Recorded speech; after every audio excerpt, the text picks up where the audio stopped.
Hello class. कक्षा 12वीं के भौतिकी में आप सभी का स्वागत है। आज हम लोग पढ़ने वाले हैं ट्रांसफार्मर, जिसे प्रेरणा मित्र कहते हैं। ठीक है, पिछले क्लास में हमने डायनमो के बारे में जाना था।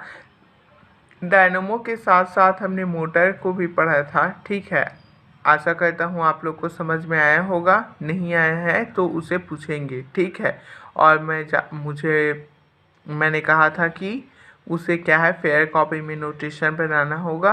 उम्मीद करता हूँ आप सभी ने उसे फेयर कॉपी में नोटेशन बनाया होगा।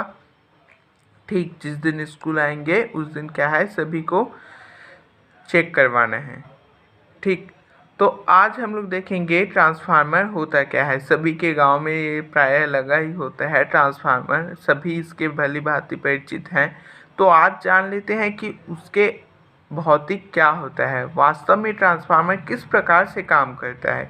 हम गांव में क्या है, जगह जगह ट्रांसफार्मर क्यों लगाते हैं। ठीक है, तो इसको जानते हैं। ठीक,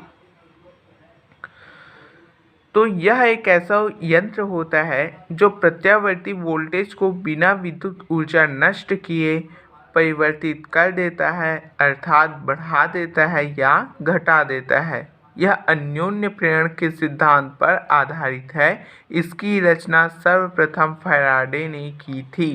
ठीक, क्या होता है ट्रांसफार्मर? यह एक ऐसा यंत्र होता है जो प्रत्यावर्ती वोल्टेज को बिना विद्युत ऊर्जा नष्ट किए, मतलब विद्युत ऊर्जा को नष्ट किए परिवर्तित कर देता है, अर्थात बढ़ा देता है अथवा घटा देता है।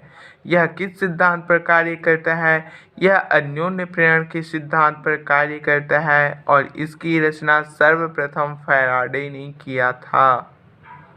ठीक, अब देखते हैं, या इसकी दो स्थिति है, या तो यह बढ़ा देता है या यह घटा देता है। तो इससे पता चलता है कि क्या है, ट्रांसफार्मर दो प्रकार के होते हैं। एक होता है क्या, जो अपचाई ट्रांसफार्मर है, जिसे स्टेप डाउन ट्रांसफार्मर कहते हैं, और दूसरा होता है उच्चाई ट्रांसफार्मर, जिसे स्टेप अप ट्रांसफार्मर कहते हैं। ठीक, तो अपचाई ट्रांसफार्मर क्या होता है? यह ट्रांसफार्मर प्रत्यावर्ती वोल्टेज को घटा देता है। प्रत्यावर्ती वोल्टेज को घटाता है मतलब ट्रांसफार्मर को बढ़ा देता है, धारा को क्या है, बढ़ा देता है। यहाँ पे एक बात आप ध्यान रखिए कि जो वोल्टेज को घटाता है वह धारा को बढ़ाता है, और जो धारा को वोल्टेज को बढ़ाता है वह क्या है, धारा को घटाता है। तो इसमें आप लोग ध्यान रखिए। ठीक, तो जो अपचाई ट्रांसफार्मर होते हैं वह क्या होते हैं, प्रत्यावर्ती वोल्टेज को घटा देता है। स्टेप डाउन ट्रांसफार्मर क्या करता है, अल्टरनेटिंग वोल्टेज को क्या है, रिड्यूस कर देता है, कम कर देता है।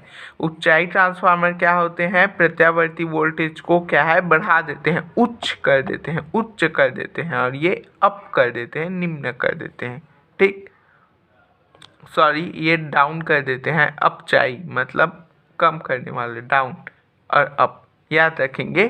ठीक है, तो देखते हैं वास्तव में इनमें से एक कुंडली में मोटे तार के कम फेरों तथा दूसरी कुंडली में पतले तार के अधिक फेरे लगे होते हैं। जिस कुंडली में फेरों की संख्या कम होती है उसमें अधिक धारा प्रवाहित होती है।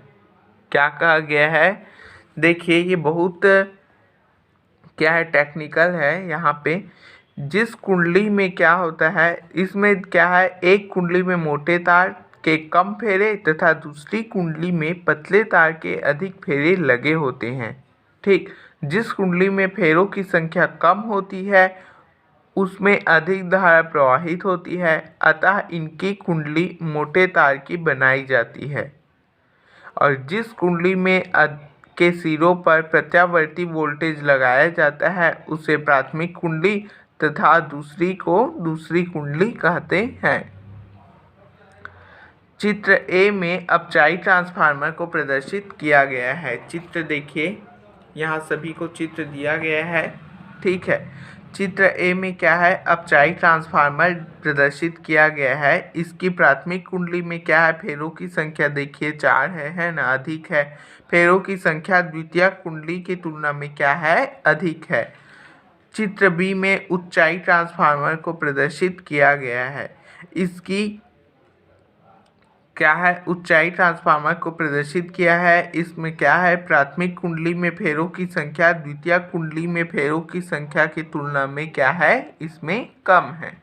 ठीक है, तो जाहिर सी बात है अपचाई ट्रांसफार्मर में क्या है, वोल्टेज का मान कम होगा, धारा का मान क्या होगा, इस सिरे पे अधिकतम होगा, तथा द्वितीयक कुंडली में क्या होगा, ऊंचाई ट्रांसफार्मर में वोल्टेज का मान अधिकतम होगा, धारा का मान न्यूनतम होगा। क्यों होगा, क्योंकि यहाँ पे पतले तार का प्रयोग किया गया है।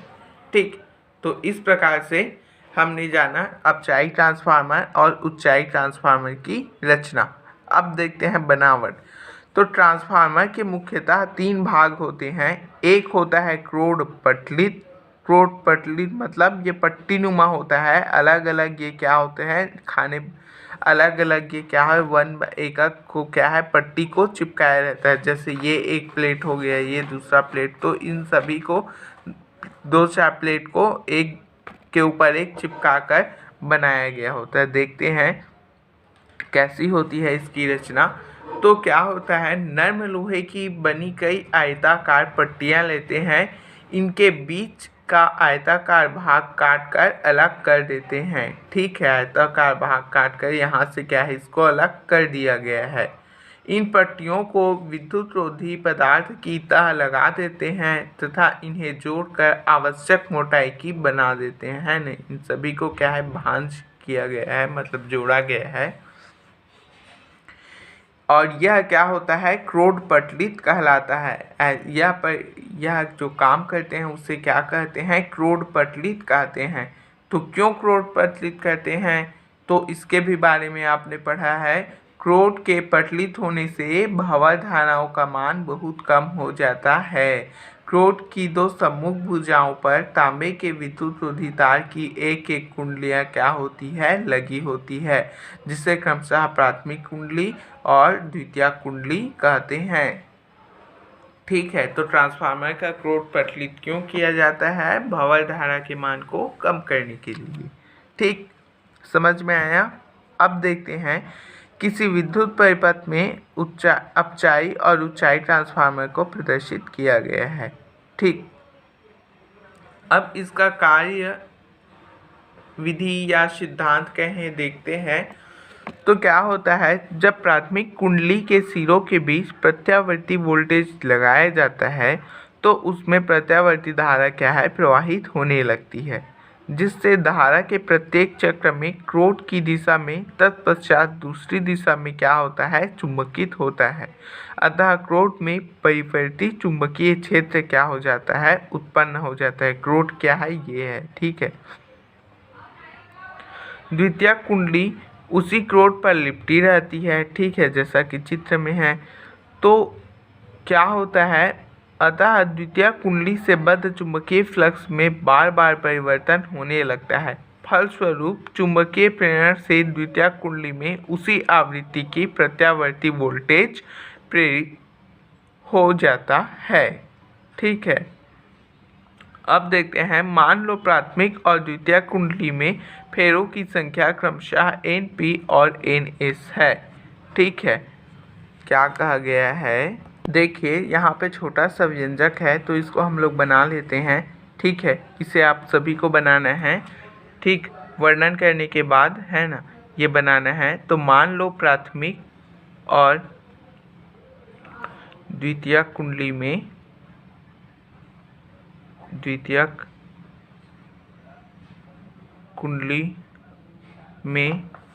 फेरों की संख्या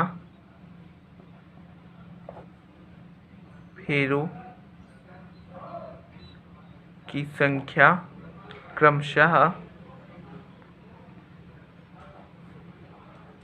NP व NS है। N क्या है, फेरों की संख्या, P लिखे हैं मतलब प्राइमरी, और S क्या है, सेकेंडरी। ठीक है, NP और NS, N प्राइमरी और N सेकेंडरी। ठीक, तो मान लो प्राथमिक और द्वितीयक कुंडली में फेरों की संख्या क्रमशः क्या होती है, NP और NS है।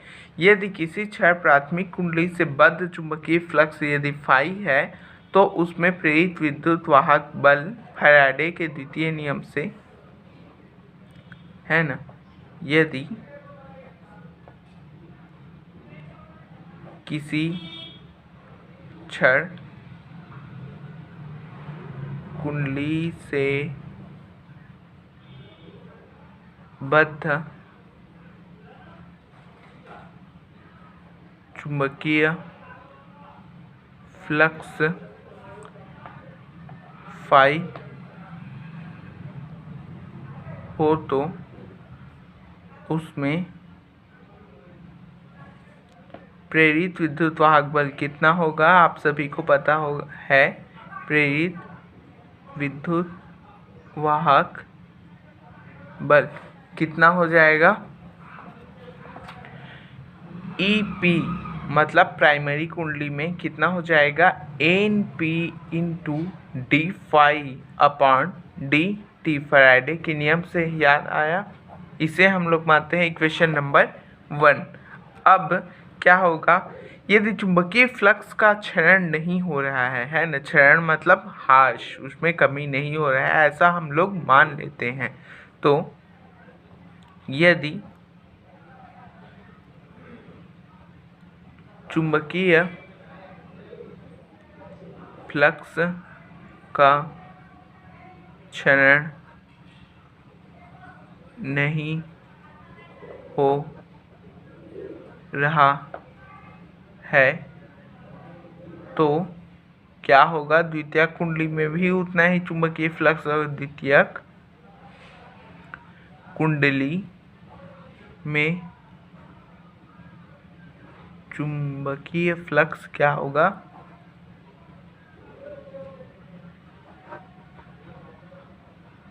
फाई ही होगा, है ना। यदि चुंबकीय फ्लक्स का क्षरण नहीं हो रहा है तो द्वितीयक कुंडली में भी जो चुंबकीय फ्लक्स है वह क्या होगा? फाई होगा। तो इस स्थिति में द्वितीयक कुंडली में क्या है? प्रेरित विद्युत वाहक बल कितना हो जाएगा? E secondary is equal to NS d phi upon dt। ये क्या हो गया? Equation number 2। अब समीकरण 2 में समीकरण 1 को भाग देने पर तो लिखते हैं समीकरण 2 में समीकरण 1 को भाग देंगे तो क्या बचेगा हमारे पास? ES upon EP is equal to क्या है? NS upon NP। और ये d phi by d t क्या हो जाएगा? दोनों क्या हो जाएगा? कैंसिल आउट हो जाएगा, है ना। तो इसको लिखने की ज़रूरत नहीं। इस प्रकार हमारे पास आ गया ES upon EP is equal to NS upon AP। इसे मान लेते हैं हम लोग समीकरण नंबर 3। अब देखो, मान लो किसी क्षण प्राथमिक व द्वितीयक कुंडली में जो बहने वाली धारा है उसका मान क्रमशः IP व IS है। तो आदर्श स्थिति में क्या होता है? प्राथमिक कुंडली की जो शक्ति होती है वह क्या होती है? वह द्वितीयक कुंडली की शक्ति के बराबर होती है। यह क्या है? यह है आदर्श स्थिति में। तो इस प्रकार शक्ति निकालने के लिए P is equal to VI voltage into धारा, प्रवाहित धारा। तो यह क्या होता है? IP क्या है? धारा है प्राथमिक कुंडली में, और EP क्या है? प्राथमिक कुंडली की वोल्टेज है। और इसी प्रकार द्वितीयक कुंडली के लिए भी IS गुणित ES। तो इसे IE यहाँ क्रॉस मल्टीप्लाई करेंगे तो ये हो जाएगा ES upon EP is equal to IP upon IS। इसे क्या लेते हैं हम लोग? समीकरण नंबर 4। अब देखिए समीकरण और 3 और 4 में क्या है? एक साथ लिखने पर हम लोग लिख सकते हैं समीकरण 3 व 4 से सभी को एक साथ जमा के लिखने पर हम लोग लिख सकते हैं ES upon EP is equal to IP upon IS is equal to NS upon NP। तो इस प्रकार से यह क्या है, रिलेशन, एक संबंध आता है और इस सभी के बराबर में हम लोग एक नियतांक लेते हैं। यह के एक नियतांक लेते हैं जिसे क्या कहते हैं, ट्रांसफार्मर का परिणामन और नियतांक कहते हैं, है ना।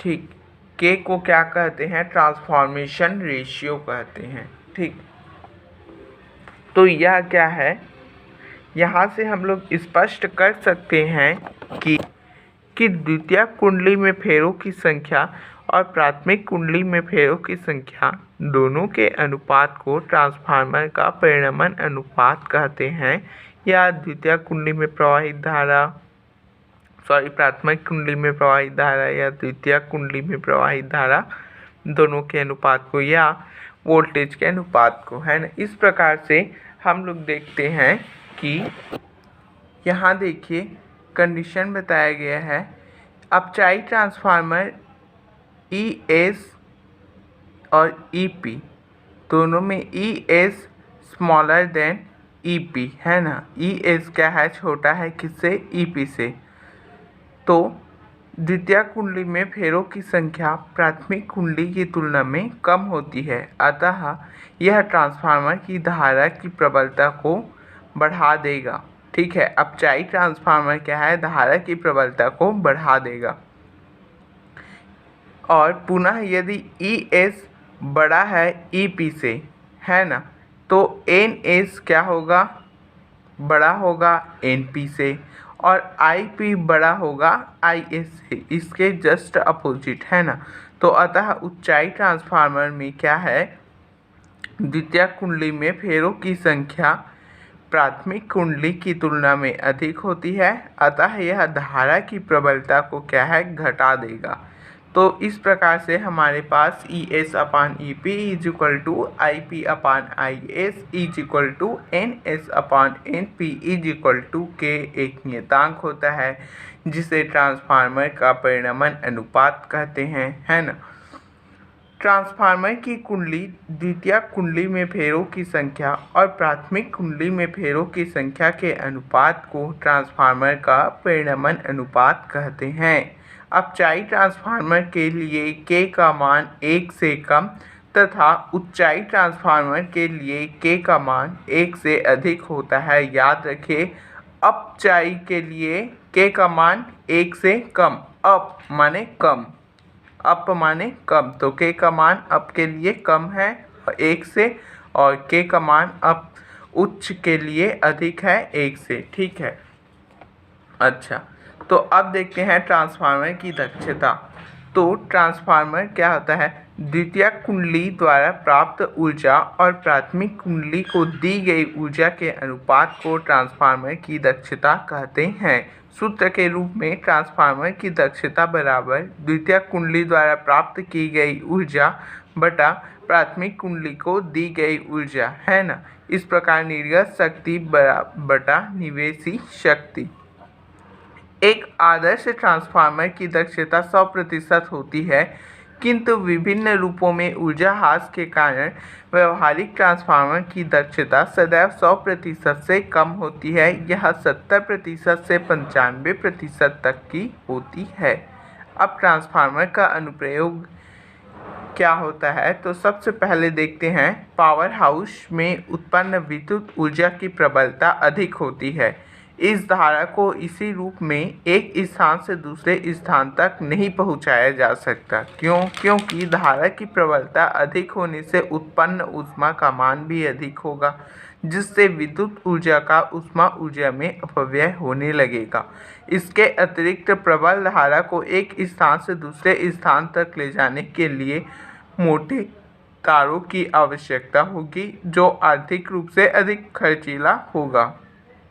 अतः सर्वप्रथम ऊंचाई ट्रांसफार्मर की सहायता से क्या है, विद्युत धारा की प्रबलता को घटाकर विभवांतर को बढ़ा दिया जाता है, है ना, जिससे धारा की प्रबलता क्या होती है, कम हो जाती है।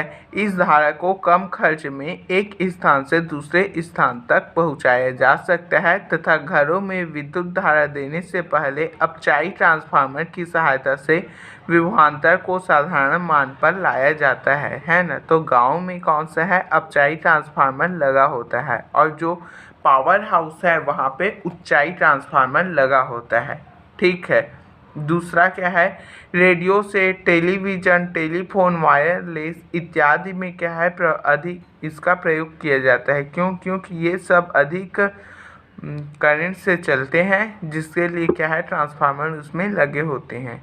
तीसरा है बैटरी, एलिमिनेटर और पावर सप्लाई में, है ना।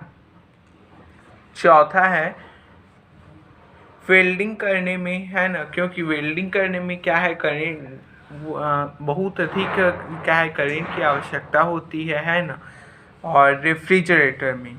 अब हम लोग देखते हैं अपचाई ट्रांसफार्मर और उच्चाई ट्रांसफार्मर में मुख्य अंतर क्या होता है। तो अपचाई ट्रांसफार्मर में क्या होता है, अपचाई ट्रांसफार्मर में क्या होता है, अप मतलब विभवांतर को क्या है, घटा देता है, और उच्चाई ट्रांसफार्मर में विभवांतर को क्या है, उच्च कर देता है, बढ़ा देता है।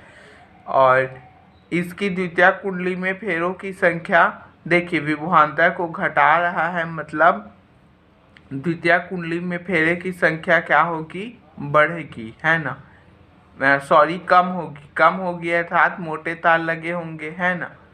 तो इसकी द्वितीय कुंडली में फेरों की संख्या प्राथमिक कुंडली से कम होगी, जबकि यह विभवांतर को बढ़ा देता है, मतलब धारा को घटा देता है, मतलब पतला तार लगा होगा द्वितीय कुंडली में, तो पतले तार की अधिक संख्या होती है द्वितीय कुंडली में। इसकी द्वितीय कुंडली में फेरों की संख्या प्राथमिक कुंडली से अधिक होगी। तीसरा, यह धारा की प्रबलता को बढ़ा देता है, यह धारा की प्रबलता को घटा देता है। इसका परिणामन अनुपात 1 से कम होता है, जबकि इसका परिणामन अनुपात 1 से अधिक होता है। अब हम लोग जान लेते हैं कि ट्रांसफार्मर में ऊर्जा ह्रास किस प्रकार से होता है। ठीक, तो देखते हैं, सैद्धांतिक रूप से हमने माना है कि ट्रांसफार्मर में ऊर्जा ह्रास तो नहीं होता है, किंतु व्यवहारिक रूप में क्या है, सदैव कुछ न कुछ ऊर्जा का ह्रास होता रहता है। तो यह ह्रास निम्न प्रकार से होता है। पहला है ताम्र ह्रास, कॉपर लॉस कहते हैं। ट्रांसफार्मर की प्राथमिक और द्वितीय कुंडलियों से विद्युत धारा प्रवाहित होने पर जूल हीटिंग के कारण, जूल प्रभाव के कारण उसमें उत्पन्न होने लगती है। इस ऊष्मा का मान कितना होता है, I²R होता है। ठीक, जहाँ I प्रवाहित धारा की प्रबलता तथा R उसका प्रतिरोध है। ऊष्मा के रूप में ऊर्जा के इस ह्रास को ताम्र ह्रास कहते हैं। ठीक, प्रवाहित प्राथमिक एवं द्वितीय कुंडली में क्या होता है, मोटे तार का प्रयोग करके इस ह्रास को कम किया जा सकता है। तो ताम्र ह्रास कहाँ होता है, ताम्र ह्रास द्वितीय कुंडली और प्राथमिक कुंडली में विद्युत धारा प्रवाहित करने के कारण जूल हीटिंग, है ना, जूल प्रभाव के कारण क्या है, ऊर्जा का ऊष्मा के रूप में अपव्यय होता है, और इसे कम करने के लिए द्वितीय कुंडली और प्राथमिक कुंडली में मोटे तार का प्रयोग किया जाता है। दूसरा होता है लौह ह्रास, आयरन लॉस। तो बार बार क्रोध में भंवर धाराएं उत्पन्न होने के कारण क्या है, ऊर्जा ह्रास होता है, उसे लौह ह्रास कहते हैं। और इस ह्रास को कम करने के लिए ट्रांसफार्मर के क्रोध को पटलित या लेमिनेटेड बनाया जाता है। तीसरा है चुंबकीय फ्लक्स क्षरण, मैग्नेटिक फ्लक्स लीकेज, है ना। तो प्राथमिक कुंडली में विद्युत धारा प्रवाहित होने पर उत्पन्न समस्त चुंबकीय फ्लक्स द्वितीय कुंडली से बद्ध नहीं हो पाती, है ना। हमने माना था व्यंजक स्थापित करते समय कि जो चुंबकीय फ्लक्स होता है वह क्या है, द्वितीय कुंडली में भी क्या है, समान है, किंतु वास्तविक में ऐसा होता नहीं है ना। तो प्राथमिक कुंडली में विद्युत धारा प्रवाहित करने पर उत्पन्न समस्त चुंबकीय फ्लक्स द्वितीय कुंडली से बद्ध नहीं हो पाता, अतः ऊर्जा का कुछ रूप में तो ह्रास होता ही है। ऊर्जा के इस ह्रास को चुंबकीय फ्लक्स क्षरण कहते हैं। इसे कम करने के लिए प्राथमिक कुंडली के ऊपर ही द्वितीयक कुंडली के तार को लपेटा जाता है। ठीक, अब चौथा है शैथिल्यह्रास हिस्टैरिसीस लॉस। तो इसमें क्या होता है, जब कुंडली में प्रत्यावर्ती धारा प्रवाहित करते हैं तो बार बार जो है क्रोध चुंबकित और विचुंबकित होता रहता है, जिससे ऊर्जा का ह्रास होने लगता है। इस ह्रास को शैथिल्यह्रास कहते हैं और शैथिल्यह्रास को कम करने के लिए हम क्या है, नर्म लोहे के क्रोध को प्रयुक्त करते हैं।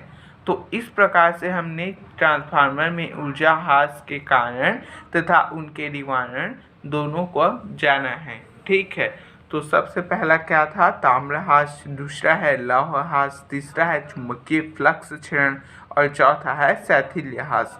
ताम्रह्रास को कम करने के लिए कुंडली में मोटे तार का प्रयोग करते हैं। लौहह्रास को कम करने के लिए क्रोड को पटलित बनाया जाता है। चुंबकीय फ्लक्स क्षरण को रोकने के लिए प्राथमिक कुंडली के ऊपर ही द्वितीयक कुंडली के तारों को लपेटते हैं और शैथिल्यह्रास को कम करने के लिए नर्म लोहे की क्रोड को प्रयुक्त करते हैं। तो इस प्रकार से आपका यह अध्याय समाप्त होता है। ठीक है, तो जो इसके फेयर कॉपी में नोटेशन बनाएंगे ट्रांसफार्मर का, ठीक है, और जो समझ में नहीं आया है वह पूछेंगे। अच्छा, धन्यवाद।